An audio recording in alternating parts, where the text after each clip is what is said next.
এই মুহূর্তের সবথেকে বড় খবর, যে খবর আপনারা দেখছেন বর্ধমান নিউজে। পেজটিতে ফলো রাখুন, সরাসরি দেখুন এই খবরের বিস্তারিত রিপোর্ট। প্লাস্টিকের গার্লফ্রেন্ডকে পেছনে বসিয়ে সাওয়ারি যুবক।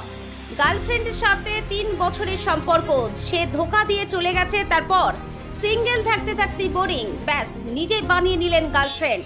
এমন গার্লফ্রেন্ড বানিয়েছেন যে কোনো দিন ধোঁকা দেবে না। তার নাম দেওয়া হয়েছে পিঙ্কি। এই অসাধ্য সাধন করলো সাগরপাড়ায় জয়পুরের যুবক। ঈদের দিন বাইকের পেছনে চাপিয়ে সারাদিন ঘুরল তার গার্লফ্রেন্ডের সাথে। গতকাল ছিল ঈদুল আজহার দিন। সারাদিন ব্যস্ত থাকার পর বিকালের দিকে ঘুরতে বের হয় অনেকেই। এই ঈদের দিনে অল্প বয়সী যুবক যুবতীরা আনন্দে ঘুরছে, কেউ গার্লফ্রেন্ড নিয়ে, কেউ সিঙ্গেল, কেউ বা ধোঁকা খেয়ে বাড়িতে বসে আছে। এবার প্লাস্টিকের গার্লফ্রেন্ডের সাথে চলে ঘুরে বেড়ালো সে। একটাই আশা, কিছু হোক বা না হোক ধোঁকা তো দেবে না। তবে যে যাই বলুক, কারোর কথায় তোয়াক্কা না করে আর পাঁচজনের মতোই দিনভর ঘুরলো সে।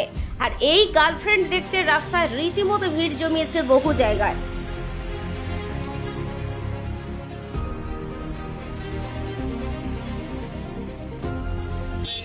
সিঙ্গেল দেখতে যাচ্ছে না, একটা বোরিং ফিল করছে।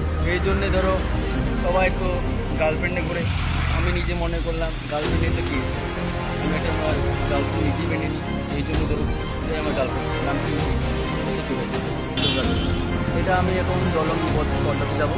আর এখান থেকে বেরিয়ে পড়লে সাগরপাড়া ছেলে মনে এখন যেতে দিচ্ছে না পুলিশে, এই জন্য আবার শেখ করা যেতে পারে, শেখ করা গার্লফ্রেন্ডে